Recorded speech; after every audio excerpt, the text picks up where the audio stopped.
been a little while since I've done a video. This one's going to be on Velcro, or not Velcro. So I'm going to show you what I got here. Got a lot of this going on. These are little Velcro tabs, and as you can see, they came off the wall. Right, so these were all off. I've since fixed them back up. But I got a couple more things here that I've got Velcroed. And no bueno.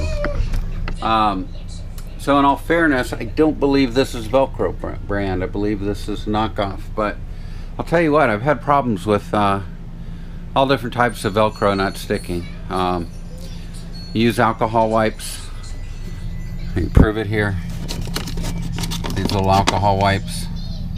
I clean up the area, and you know, a few hours later I find it laying down. So what I have used in the past, and what I really like, are these 3M. Okay, you shine it right there for Daddy. Okay, shine it right there. Is these 3M dual locks, and the closest thing I can describe it to is like Lego blocks almost. They're rigid, but it's not like a fabric like Velcro is. And the benefit here is you get 3M adhesive on the backs, and I've always had good luck with 3M adhesive. I'm in the process of removing all the Velcro that I put up there. Shine it over here. You got to be a good camera lighting person, and I have no doubt that this stuff will stay up on the walls. And one of the bad things about this this dual lock from 3M is that it takes a little bit more to press up against it, because like a Lego block, you got to kind of click it in. I'm throwing brand names all over the place. So this Wi-Fi Ranger, for as much as they cost, it's a little flexible, right? So I just have to be a little extra careful when snapping it together. So I'm going to go ahead and put the VHB tape on. Sorry, it's not VHB tape. The 3M dual lock on. This stuff is also a little bit harder to cut than if you were just to get strips of Velcro. So shine it over here. So have a good pair of scissors to cut through it. And I'm going to do that now. And then I'm gonna do something exciting. I'm gonna attach it to the wall. It's probably the first time it's ever been done on YouTube, so stay tuned. Like I said, it's kind of loosely on there, just snapped in on one side. You want to keep your fingerprints off the tape as much as possible so that it actually ends up sticking to the wall. And we're gonna go ahead and line that up, and then it's a matter of pressing and then making, you'll hear a click. Hard to do this one-handed, but alright, I heard it. More like a crunch than a click, but it is locked into place, and that should hold. I'm not too worried about this not holding. So sorry if you couldn't see it all, but the one-handed trick. So I'm going to remove the old Velcro. See, you can see it fell off the wall here. I've got both sides. I'm going to go ahead and remove that and pop this one up, and I'll be done up here. Oh, it looks like I've got one other device here. Looks like a USB hub, so I'll do that one as well. I do have this Mobley also, and I think I'll go ahead and replace that one as well. So I've got 3 more devices left to do, and then my little closet here should be complete. I did want to mention that the battery backup and the Mac Mini are still on Velcro. The weight of these devices are keeping it down. It's not a vertical surface, so I don't have to worry about it. Hopefully this stuff won't go anywhere once I get it all, what is this stuff called again? Dual locked in place. It's a little bit harder to say than Velcroed in place, but we'll get it dual locked in place. Woohoo! All right, be right back.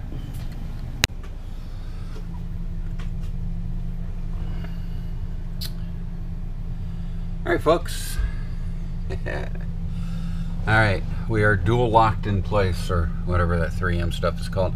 Hey, listen, I'll post a link to this on Amazon. If this was helpful, and you're interested in getting this, or you're interested in getting anything else off Amazon, do me a favor and click on the link for this. You can go shop for shoes, you can shop for Doritos, whatever you want, but just clicking through this link is going to help me out. So definitely pay it forward if this was helpful in any way. It'll be in the description down here. You just click, there's like a little caret, it expands the description, and right in there there'll be a link.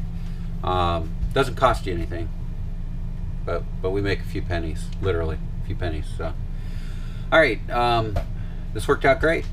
We'll just go through what I have up here in case you're wondering. So that first item right here, first item up for bid, is a Mobley. Sorry for the heavy shadows. I'm using a flashlight to kind of illuminate in here. But that's a Mobley. It's an AT&T device. It's designed to plug into your car's diagnostic port. But you can buy a little adapter cable for that and plug it into USB or 110 and use it to all your heart's desire. Unlimited $20 a month. They'll throttle you if you go insane, but so far I haven't experienced that, and I use about 200 gigs, so who knew? What a deal. And AT&T network, not bad. All right, next on the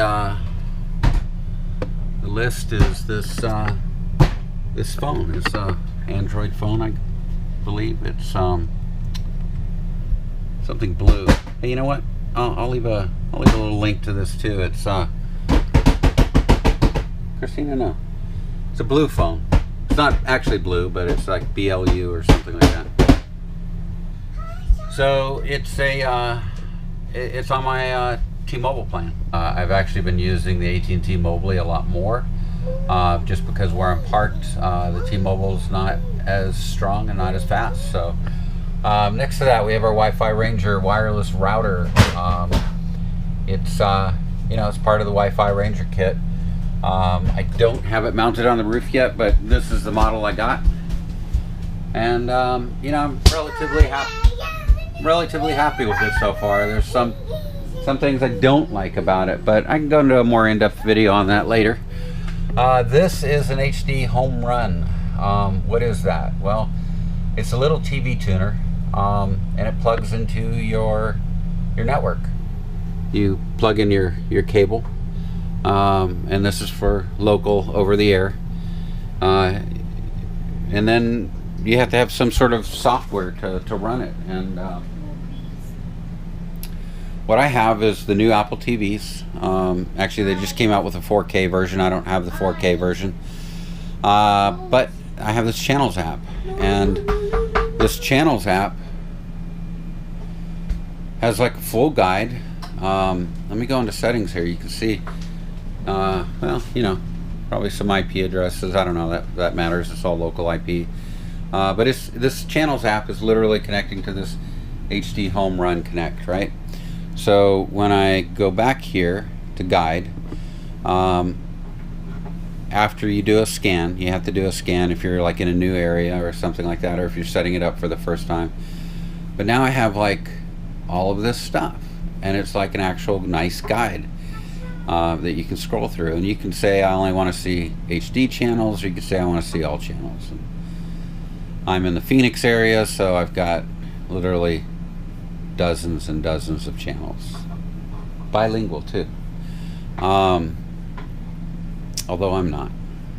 So we want to watch a little multiplicity. Let's see how this works, right? Because it's going over your network, it's kind of like streaming it, but then it's not. All right.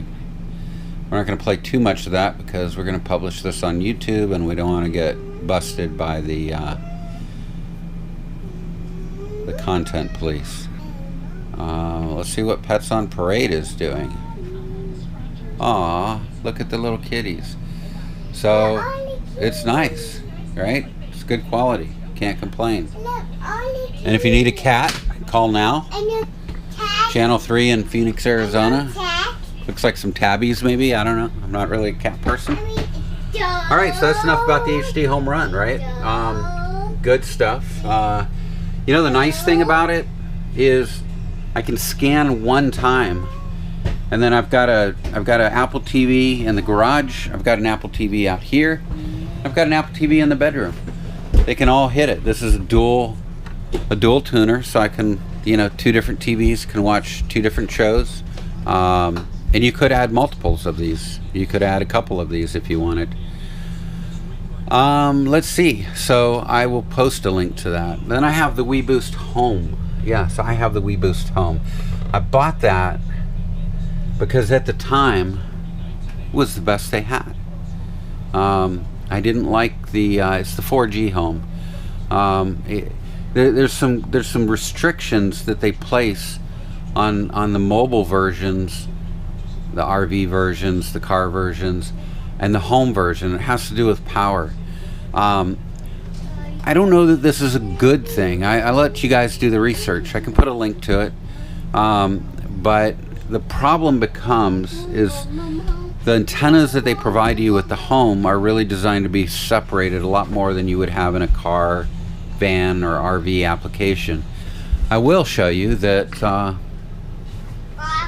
these are really popular. Whoops. These are really popular in the marine. And I like looking for things that the marine people are using. I think they're, in some ways, they're further along, and in other ways, they're better quality than what we get in the RV world. But I'll put a post for this. This is WireEng.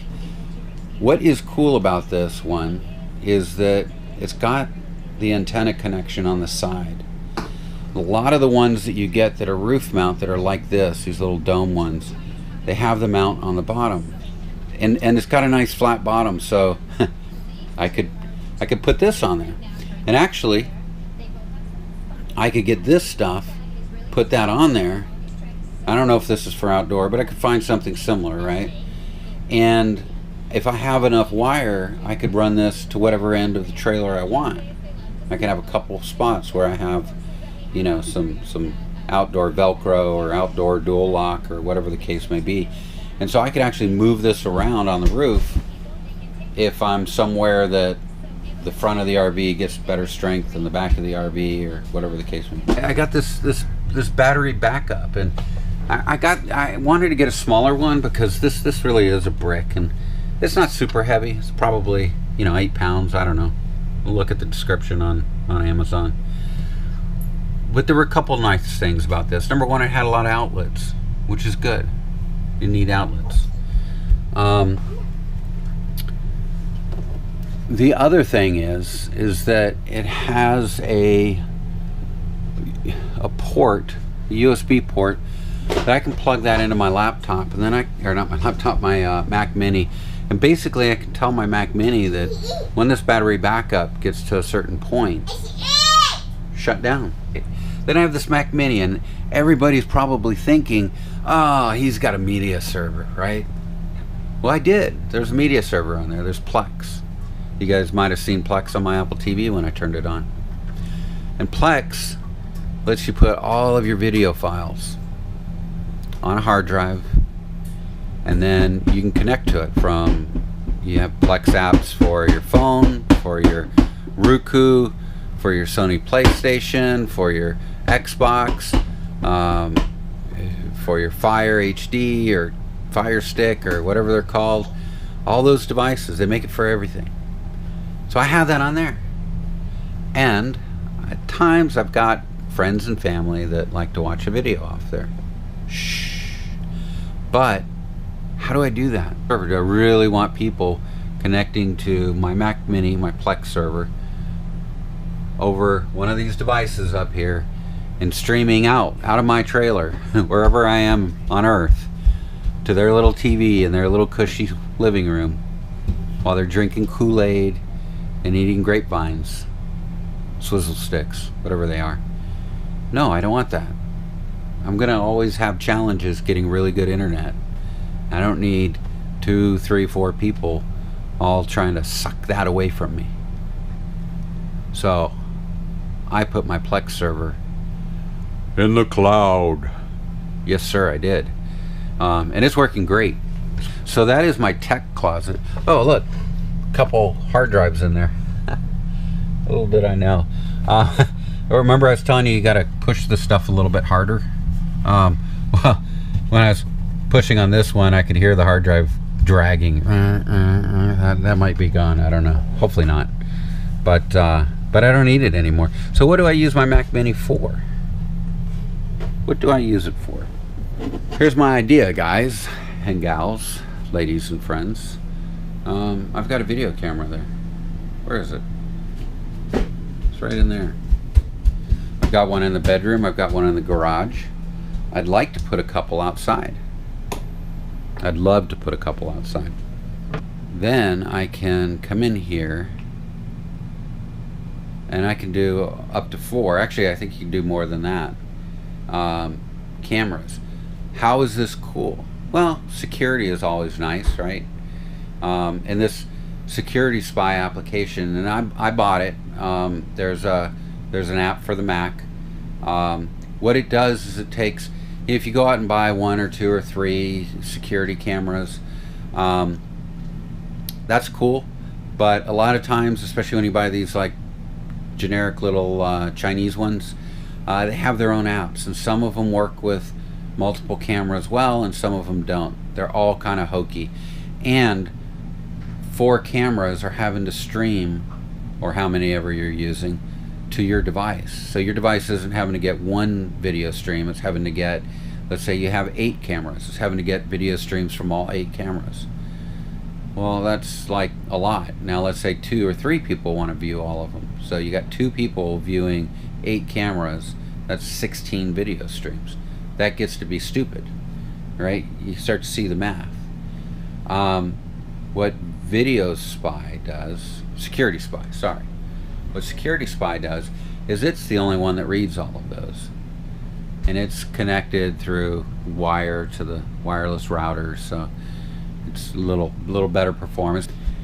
And then what it does is it allows you to multiplex them together. It allows you to aggregate them together, and it produces 1 video. This is 1 video stream. It's not 2, and I got 1 camera down, but it's not 2 video streams. It's only 1. And so if I had 16 cameras here, I wouldn't get 16 streams to my Apple TV. I'd just get the 1. I would love to have a rear camera. My RV came with a rear camera. It's got the antennas, it's got the little display that you mount inside your truck, and it's 1 camera, and I can buy I think 1 or 2 more for it or something like that. But what I would love to have is some outdoor cameras that I can mount, so I can see the side of my trailer while I'm driving. I can see, you know, behind the trailer, and I can see both sides. I can see directly in the rear. Whoa. So as we're pulling in and we're backing into a spot, I should be able to see, am I going to hit the side of my trailer with anything? Am I going to back into anything? And I could even put a 4th camera pointing forward down at my truck, so that when we're traveling, I can see if there's any problems with my cargo area, or, you know, it even acts as kind of like a dash cam. So if there's, you know, God forbid, an accident or something like that, I've got a really good front view of everything that's going on. So that's the dream. It's not a reality yet. I just have a few cameras on the inside of the RV, which I'm using. So that is what I have. By the way, if you are running your own Plex server and you're running that Plex server locally, the Plex server with the right subscription to Plex can actually use this HDR HomeRun, and it can use it as a DVR, so you can record videos, which is really awesome. You can also watch live TV with it. So if you have a computer, Mac or Windows computer, and you're running Plex, pick up one of these HDR HomeRuns. But I've got a lot of stuff to link to. I've got to do some editing on this video. I have some work to do, and I assume my child is dismantling my bedroom, so I've got to check in on her as well. But I'm going to put a link to all these products for you guys if there was anything that you saw. I really do appreciate it. It's been a big deal. We're starting to actually make a few bucks on Amazon, and it's nothing much, but you know what? It's like a you know, cover the cost of my Mobley, maybe a little bit more. So it's really, it helps us out. So we definitely appreciate that.